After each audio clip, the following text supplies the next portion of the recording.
In today's webinar on emotional intelligence, we will be focusing more on becoming better leaders through improved lifestyles. In this webinar, we will be covering some aspects of leadership, and then we will be moving on to talk about the difference between emotional quotient and intelligence quotient. After which, we will delve deeper into the world of emotional intelligence. It is indeed a very wide topic, so we will cover the crux of emotional intelligence with a focus on EQ for leaders.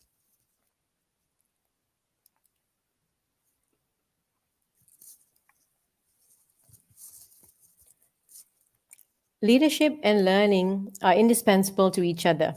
That is what's said by John F. Kennedy, which means that as leaders, we should be open to continually learning and developing over time. Leadership is also the art of motivating a group of people to act towards achieving a common goal. In a business setting, this can mean directing workers and colleagues with a strategy to meet the company's needs.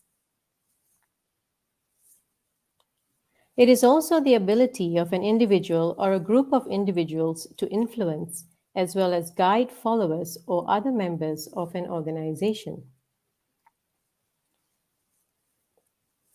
Leadership involves making good and sometimes difficult decisions, creating and articulating a clear vision, as well as establishing achievable goals. Leadership is influencing other people to follow. Therefore, anyone who can influence people to follow them definitely has leadership qualities. The question is if they're using the leadership qualities for positive use or for sometimes not so positive use. Leaders instill in their people a hope for success as well as a belief in themselves. Positive leaders definitely empower people to accomplish their goals. There are many types of leadership styles that has been researched upon and developed over many decades. We will look at some of these leadership styles as well as approaches in the next couple of slides.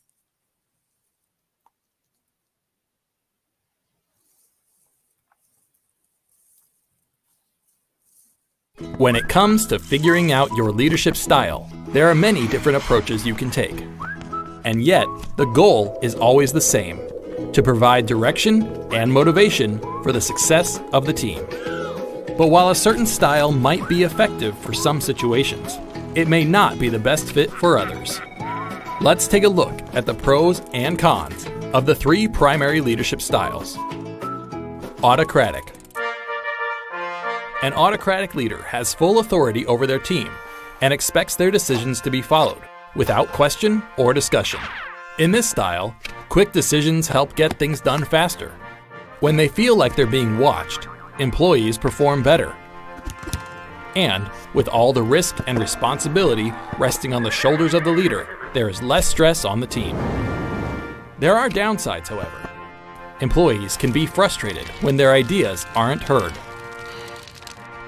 There are high levels of fear on the team. Opportunities are missed from a lack of flexibility. And there are more misunderstandings because of a one-way communication flow. Democratic.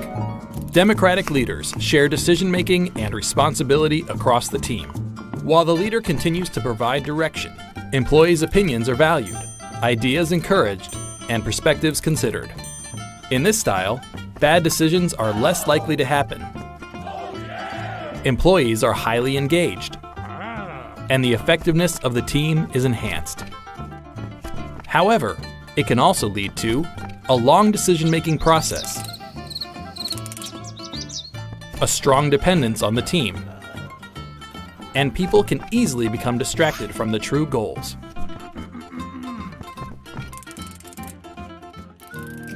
Laissez-faire. A laissez-faire leader provides little guidance, instead relying on the team to make all the decisions. They believe in a hands-off approach, letting the team support one another. This can lead to employees taking more responsibility, the ability to change course quickly and strong team loyalty. But it can also lead to a general lack of accountability, an increase in stress, and missed deadlines from disorganization. While a leader may find that their own style lands somewhere in between, understanding your dominant style and learning to be flexible can help you and your business.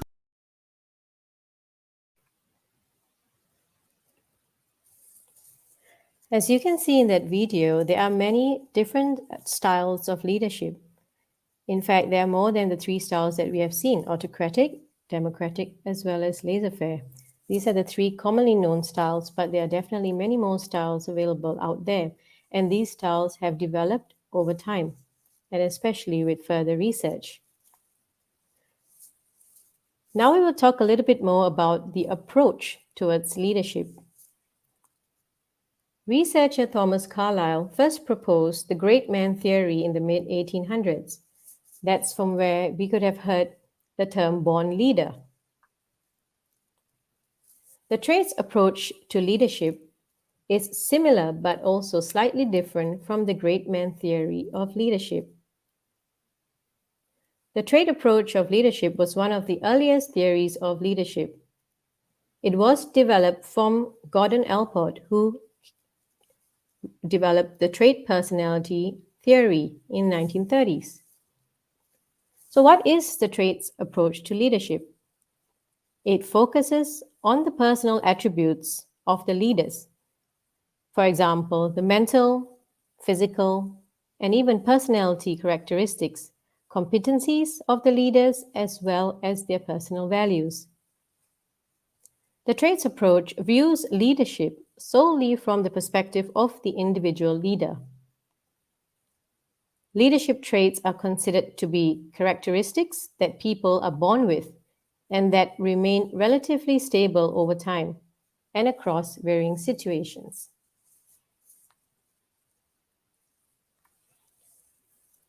Some advantages of the traits theory of leadership is that it moved away from the great man theory of leadership, which had no scientific backing at the time. It is also one of the first systematic attempts to study leadership at length. The traits theory of leadership helped to identify leadership traits that could be further researched upon.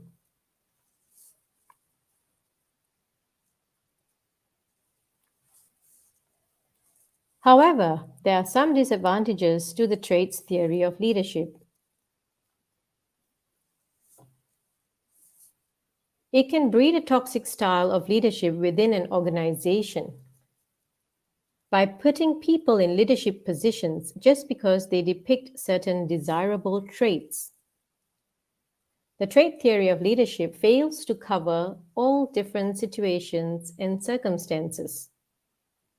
And there are no surveys to show how different degrees of the same trait affects the leader's behavior and performance.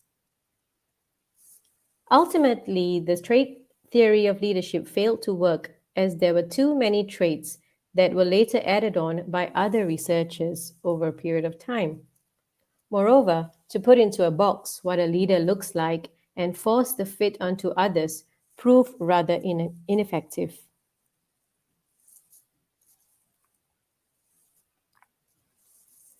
The next approach to leadership that we will discuss is the behavioral approach to leadership.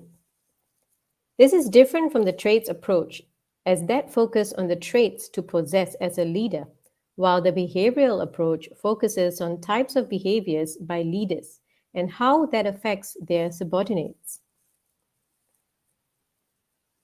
The interpersonal relationship between the leader and his subordinates is highly valued in the behavioral approach to leadership. The positive behavior boosts the morale of the employees, while a leader's negative behavior results in employees who have a lack of motivation to work hard as they have little confidence in their leader. To analyze the behavioral approach to leadership deeper, it definitely has setbacks, as this approach does not recognize that a certain behavioral style may not work may work in one situation but not in another situation.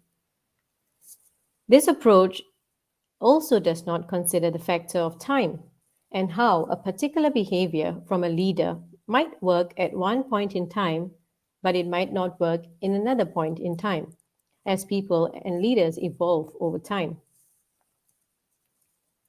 For further reading purposes, the Michigan Studies versus the Ohio State University Leadership Studies talk about the pros and cons of production centered versus an employee centered leadership approach. In essence, this is what the behavioral approach of leadership is all about.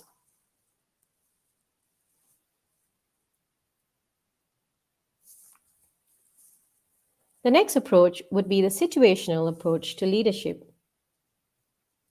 Kenneth Blanchard and Paul Hersey developed the situational approach to leadership in the mid 1970s.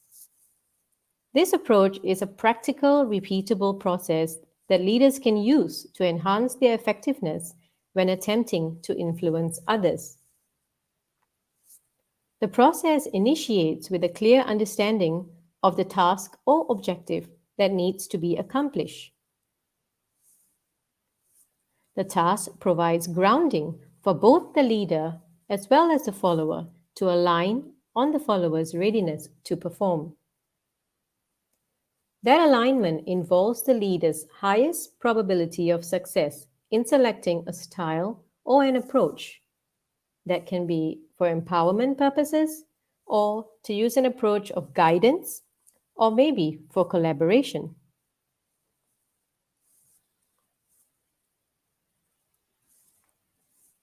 So, why is the situational leadership effective?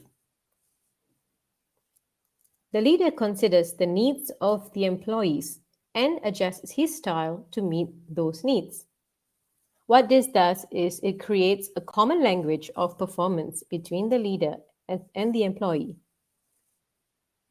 It also teaches leaders to accurately interpret and effectively respond to their environment.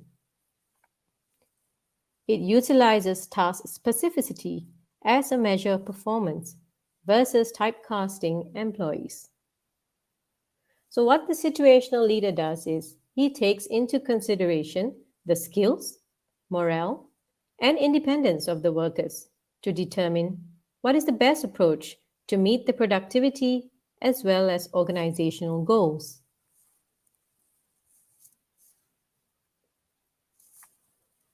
As you can see here,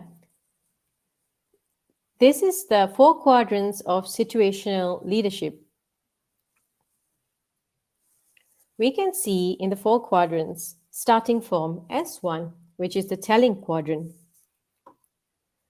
With the first style or the directing style, the leader will simply direct a person to complete tasks. As you can see, this style is low supportive but high directive. This style aligns best with those that are new to a task or a skill. Many a time when an employee is new to an organization, that is the first approach that is taken by many of the leaders. The next style is, the next quadrant, is the selling, and that will be S2. Selling is a quadrant that is high supportive as well as high directive. The leader will need to move to the next style, the coaching or the explaining. This style will rely on directing the follower, but this phase will include an equal emphasis on gaining understanding. Moving on, it will be S3, which is known as the participating quadrant. This is a quadrant where the leaders show high supportive and low directive style. It requires much less directing from the leader, and it focuses on building the confidence of an individual that knows the tasks they need to accomplish. And the 4th quadrant is S4, delegating. This last style is used when the developing person is both confident as well as competent to accomplish tasks on their own. As you can see, It is low supportive and low directive. For further reading, Leadership and a 1 Minute Manager by Kenneth Blanchard is an interesting book to pursue further the situational leadership quadrants.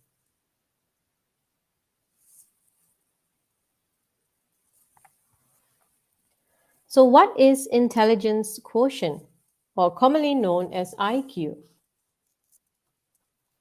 IQ is a measure of someone's intelligence found from specific tests. That is a definition by Oxford Dictionary. For a more cultural definition, intelligence quotient is the number meant to measure intelligence.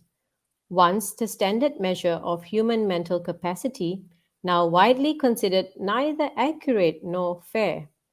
Controversy exists today over the effect of race and class on scores and whether IQ tests really measure intelligence. Tests of special aptitudes and personality factors are now highly favored over the pure intelligence tests. The IQ score has been widely utilized to compare an individual's intellectual ability with the average score obtained by a sample of similar people, usually of the same age group. However, in the last decade or two, there has been a lot of research done to counter the IQ school of thought. Intelligence quotients are definitely useful and can be instrumental in clinical practice and education. But it is important to remember what such tests are and aren't good for. An IQ score tells a story, but not always the whole picture. It can be critical for helping someone on the road to success, but not crippling.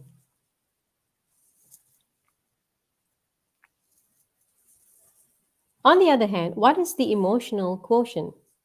The emotional quotient, or otherwise known as EQ, is a measure of one's emotional intelligence. The term emotional intelligence was coined in the 1990s, then popularized by psychologist and author Daniel Goleman.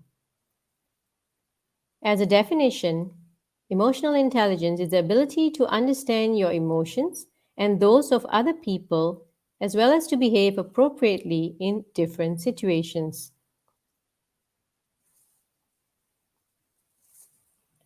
So let us look at some differences between EQ and IQ.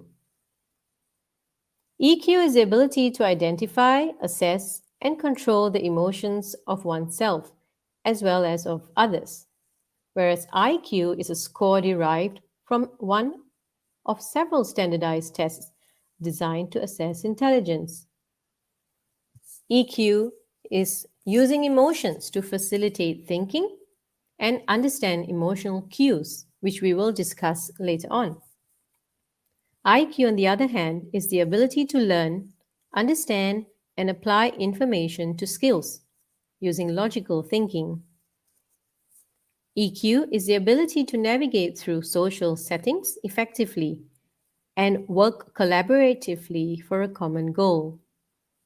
Whereas IQ is the ability to analyze and navigate one's way through task oriented challenges, and most of the time individually.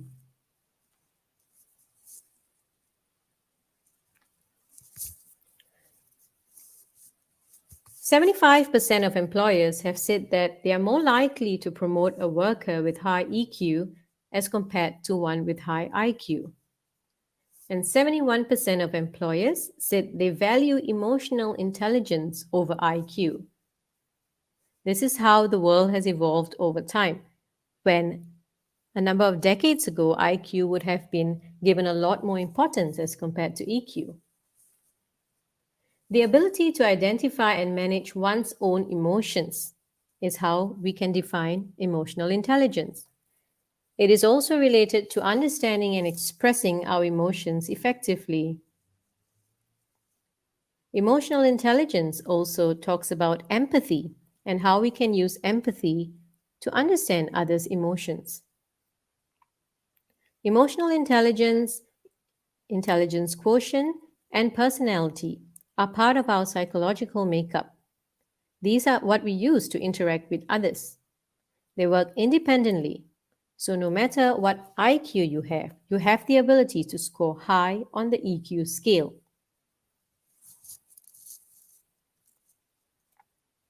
Emotional intelligence can be developed. However, IQ and personality does not change very much over time. So, what makes a leader emotionally intelligent? Employees prefer leaders that show their warmth first and their competence second. This is a study by Dr. Amy Buddy from Harvard University. High warmth opens up more possibilities and allows employees to want to listen to what their leaders have to say. It increases likability and trustworthiness. Is what drives others' partnership and their willingness to vouch for you as a leader. After this, the strength of hard skills are a welcome gift and not seen as a threat by your subordinates. Employees can use their judgments on how to behave towards their leaders after they have seen the warmth of the leaders in the beginning stages. What makes a leader emotionally intelligent? First and foremost, they have to meet people at their level and notice people's energies as well as reactions. A leader who is emotionally intelligent does not make assumptions, but they ask questions to learn more. They are also able to give clear, specific, and timely recognition to boost the morale of their subordinates. An emotionally intelligent leader also asks their employees for innovative ideas and improvements on matters in an organization. Emotions. We all have them, and they are a powerful force in our lives. In 1994, after extensive research with brain-damaged patients, Antonio Damasio publishes breakthrough findings that rational decision-making is impossible when devoid of emotion. He found that our brains are hardwired to engage a predetermined emotional response for every reaction we experience, thought we have, and decision we make. In short, emotions are at the very epicenter of what makes us distinctly human. The good news is that we can have a major influence on how we respond to our emotions, and in doing so, enhance our ability to work effectively with others, teams, and organizations. Great leaders not only manage themselves well, they are also able to harness the power of emotions to create significant connections with others and be positive influences on their teams and throughout their organizations. We call this leadership emotional intelligence, or LEQ. It is the product of applying emotional intelligence principles to the challenging work of leadership. Leaders need to attend to 4 key dimensions. First, self-awareness. Emotionally intelligent people are keenly aware of their emotions and embrace these as part of the human condition.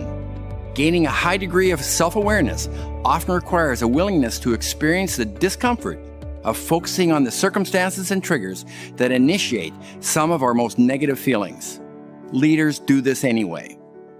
The second dimension is personal mastery. Emotionally intelligent people recognize that they do not need to be slaves to their emotions and have developed the ability to replace emotional patterns that do not serve them well with ones that do. In other words, through conscious choice and the creation of new thinking habits, we can actually rewire our brains. The third dimension is leadership connections. This process begins with the leader's ability to accurately perceive the emotions of others and understand how these play out in their reactions and behaviors. This is easier said than done. It's not just about being politely sensitive to others. It's getting firmly into their shoes and tightening up the laces. It means thinking as others think, feeling as others feel, even though you think and feel differently. A daunting but doable task. The good news is that even if we don't get it perfectly correct, others will usually reward us for the effort. But empathy is not enough. To create these profound connections, leaders need also to demonstrate their willingness to open up their personal agendas and commit to being of service to others. It really isn't all about you. The fourth dimension is influencing others. Moods matter. Your mood matters. And a leader's mood is particularly contagious. Leaders who are positive and upbeat inject energy and passion into their organizations. Leaders who are pessimistic and gloomy suck energy and passion out of their organization. Which one are you? Leadership, at its core, is an invitation to a future that is better than today. People willingly follow leaders who have a strong sense of optimism and inspire them to bring their very best to this endeavor. To grow and develop as a leader, we need to be able to grow and develop our emotional intelligence.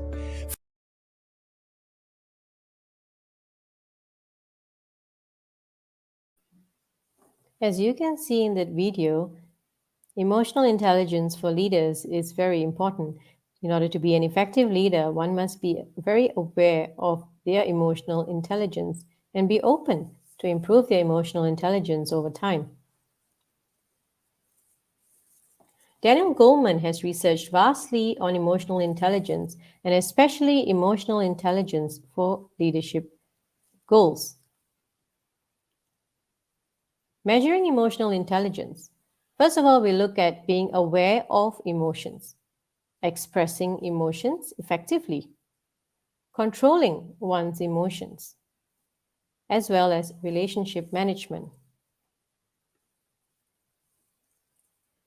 The 4 factors of emotional intelligence, or in some cases we would say the 5 pillars of emotional intelligence, is very similar.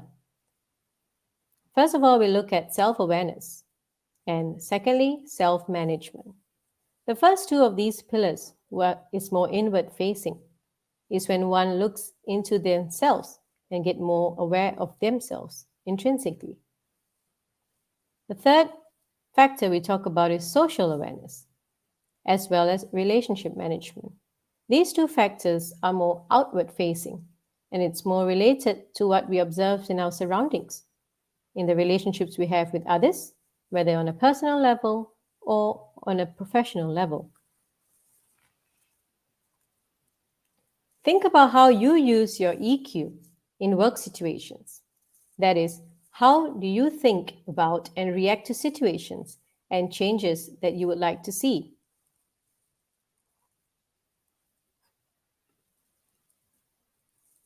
Let's talk a little bit more about self-awareness.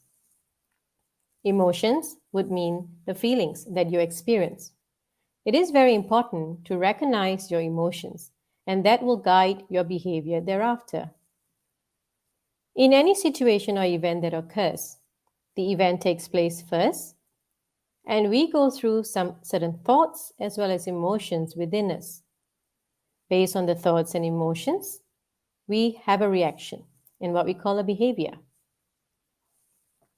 Everyone reacts to a similar situation in a very different way. It is very important to reflect during such situations, or even after an event occurs. Reflection is crucial in understanding your emotions and subsequently building upon your EQ. How we react can vary within us too. For example, if we are to react based about a situation on Monday, we can react very differently in that same situation on Wednesday. And that depends on our mood, on the factors surrounding us, on how we feel that day, the amount of pressure or stress we might have at work on that particular day will affect and will change how we react to a very similar situation.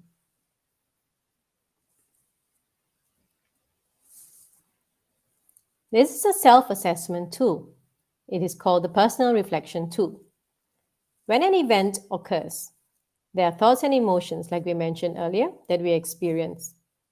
And subsequently, there is a reaction or a behavior that we go through. Take some time to think about this.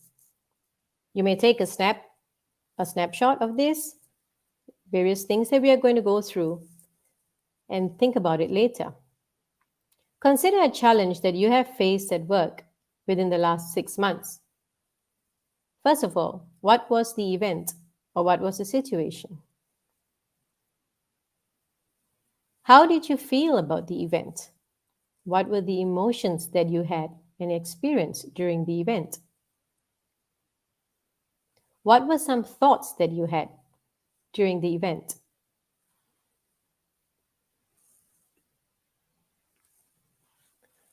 Next, how did you respond? Why do you think you reacted in this way? Did your reaction affect others around you? Did you consider others' points of view in this event? And if this event were to repeat again, would you react in the same way?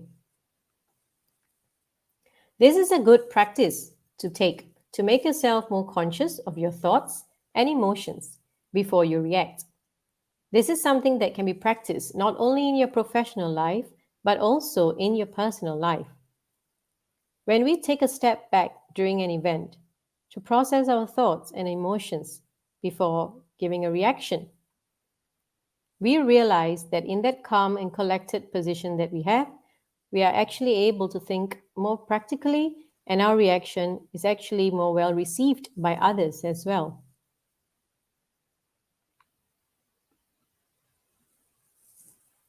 Next, we look a little bit at self-management.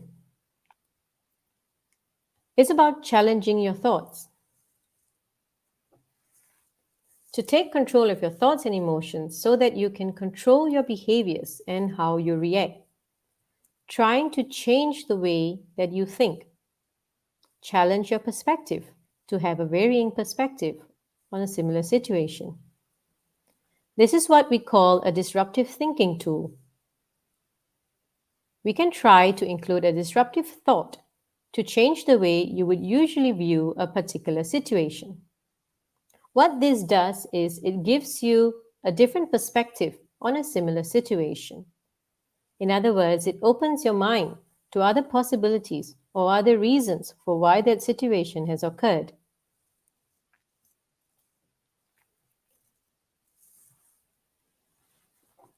Self-management. Some other tips to manage your emotions more effectively. First of all, identify the emotional reaction that stems from an event. Take a step away from the event. If possible, give yourself time to recover and feel more calm and composed. Challenge your thoughts or shift your perspective, as we spoke about earlier, at this stage to include a disruptive thought into your mind. Make a conscious decision on how you would like to respond in this event. It takes practice to break the link between thinking, feeling, and reacting. Many a time, it is very quick for us during an event to react. Many a time, because of our emotions in that point of time, we do not stop to process our thoughts and emotions before we react. It is important to try to recover after an event. Do not repeat the scenario in your head.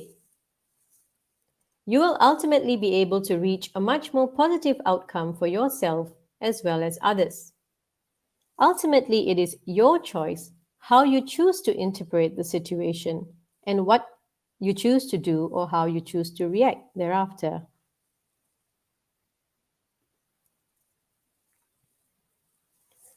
According to Daniel Goleman, a leader's flexibility and commitment to personal accountability is closely linked to self-management. Improving your ability to manage yourself. First of all, to know your values. Values, what you will not compromise on. We have to know ourselves well, and this will help you to make a moral decision. Next, to hold yourself accountable. As a leader, or even as an employee, have the courage in facing the consequences of your actions. This makes you more respectable to your colleagues or your subordinates as well. Thirdly, practice being calm. Calmness, especially in a difficult situation. For example, one can practice breathing techniques to calm oneself down, or walking away respectfully from the situation if possible. excusing yourself from an event that occurred at the office, for example, so that you can step away, process what has occurred, and maybe come back and respond in a more logical way.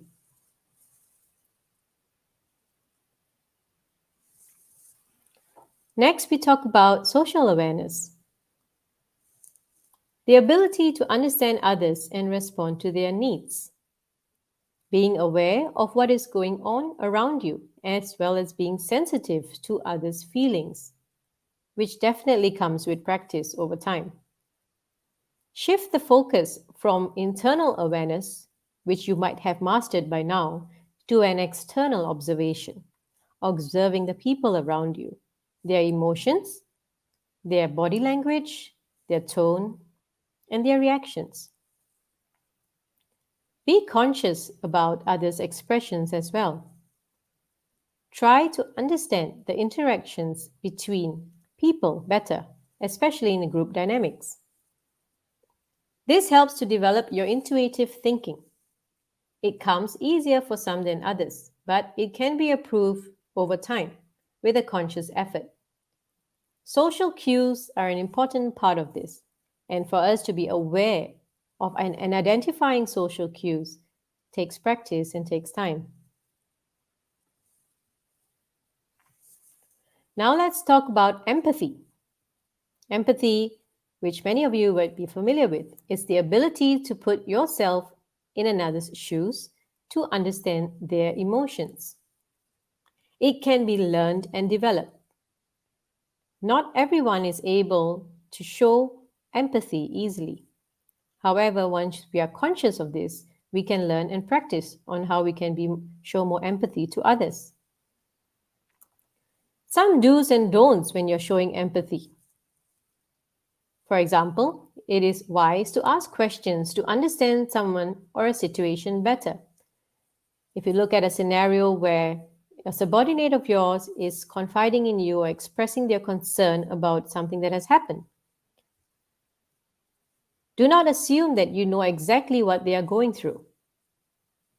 Offer support and understanding.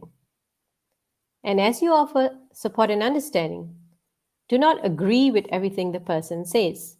Sometimes, when in our relationships, personal or professional, we think that listening to our colleagues and agreeing with everything they say is wise. However, this can come across as being very annoying to your colleagues. Try to use exploratory language. For example, could, possibly, maybe. Do not assume. And do not make relations to everything that the person tells you, to relate it to something that you have been through. We might think that this would help the person, but what it does is it takes away the focus from what the person is expressing to you and puts the focus onto yourself and your experiences instead. At times, you might think that this makes you more relatable to the person. However, the person might believe that you are not interested to listen to them expressing themselves. Ultimately, showing empathy allows you to get a better insight and build better relationships at your workplace and in your personal life.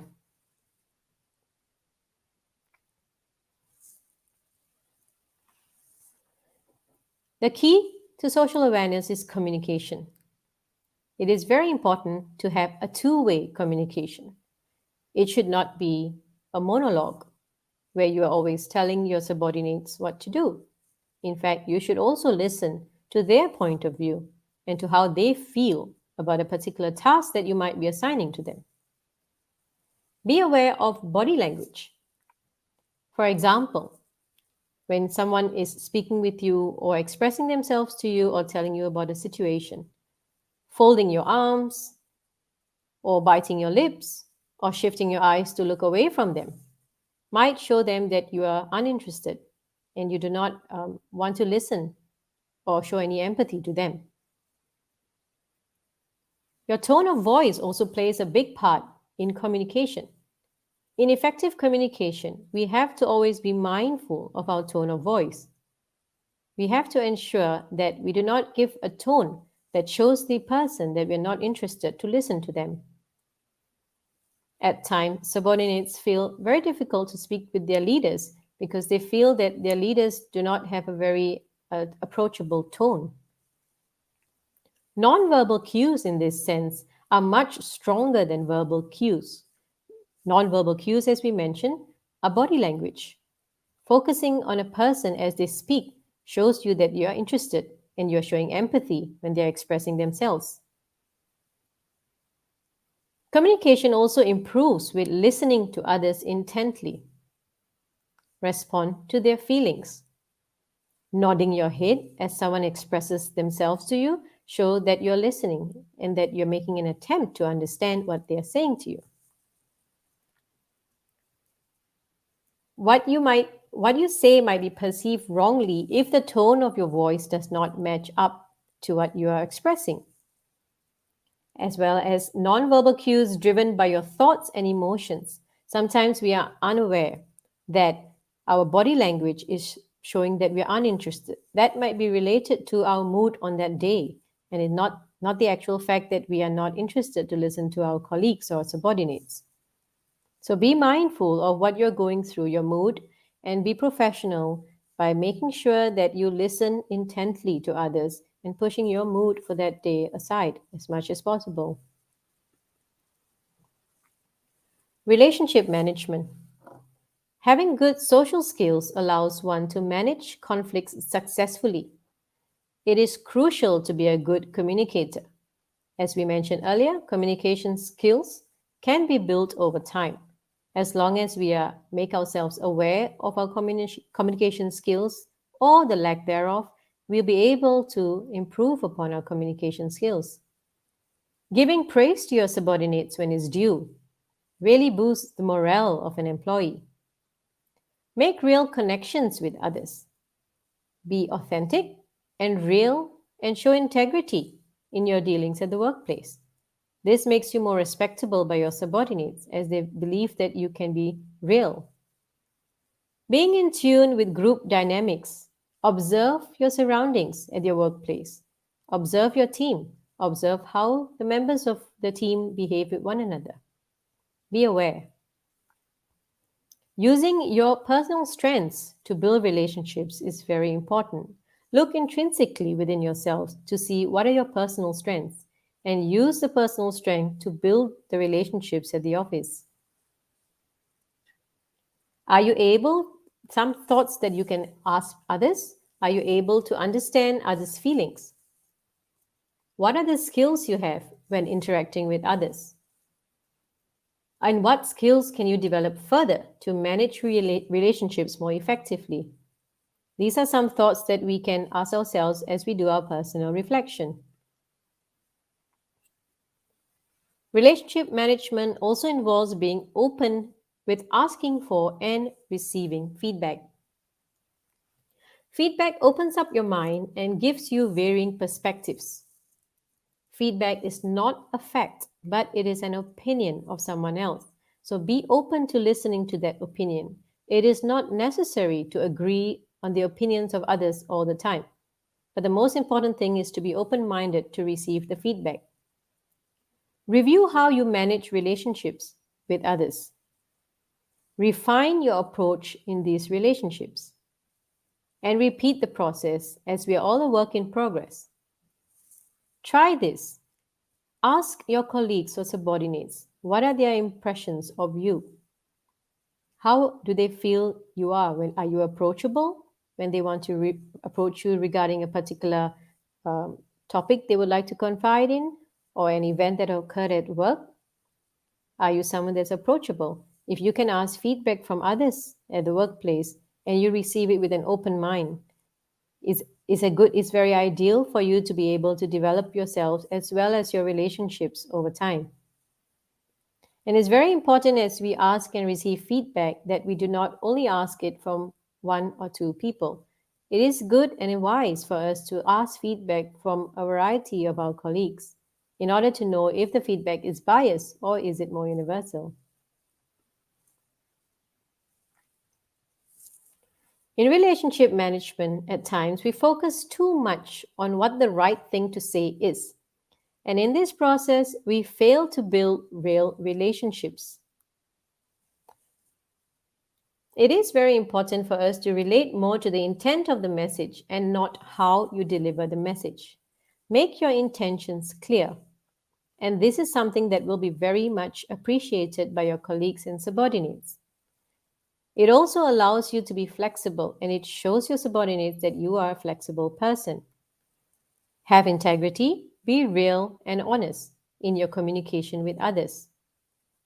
Effective communication is about the message perceived by other person and not about the message that you want to deliver. At times we feel that we have a message in mind we would like to deliver. However, it might come across quite differently when it's perceived by others. So checking for understanding is definitely very crucial as we develop ourselves in our relationship management with others. Always check with for understanding to understand that the message you sent is clear. Think of a scenario where a colleague of yours says something that makes you feel uncomfortable. Many people would react immediately in an offended way or in an angry way. However, stop. Think before you react. Let yourself sit with your emotions and accept it, be it anger, or be it if you felt insulted or you felt upset. Sit with your emotions for a short while. Do not immediately accuse the person. When you sit and gather your thoughts for some time, it allows you to have a more reasonable response. Avoid accusing, as this might result in a rather undesirable situation. What can you do next? Explain your reaction in a calm manner to your colleague who have said something undesirable. Ask a question. Asking a question shows that you are open minded to maybe accept a different perspective. Sharing information to educate others is crucial in building relationships. At times, someone might be unaware of what they have said or unaware of certain topics. So, when you share information with others, you educate them and they can understand your point of view. Allow the person to take in your response. Most times, when they notice that you are calm and collected, and yet firm with expressing your opinions on how that made you feel, most people do apologize. However, it is not always the case. And in a situation where you feel the person does not apologize, what can you do? You can actually take it up to higher authority if necessary. If you are the leader in this situation, what can you do? You should ideally speak to this person privately to explain to them how their comment or their point of view which they have expressed is not appropriate and how it can actually impact others and how it does not go according to your organizational goals, for example, in building relationships. Many of undesirable situations can be discussed. It can be talked about, it can be explained through communication. All it takes is for us to actually be open to communicating what we feel instead of keeping it inside and letting that build up and destroying relationships.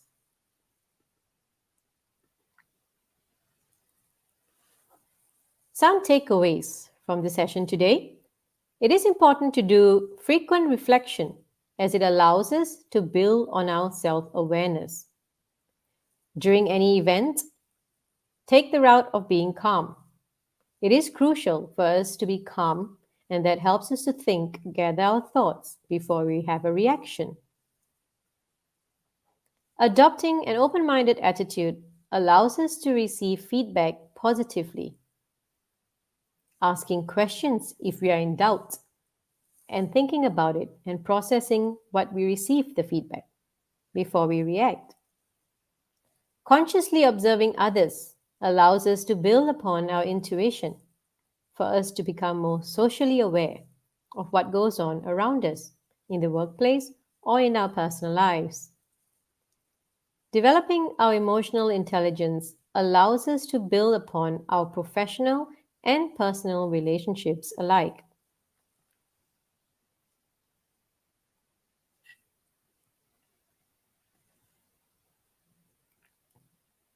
How we perceive and interact with the world around us can be derived from our emotions. If we are not consciously managing this, our emotions can sometimes take control of the situation. Observing others' emotions, body language, tone of voice allows us to build upon our social awareness. Ultimately, this builds upon our emotional intelligence over time.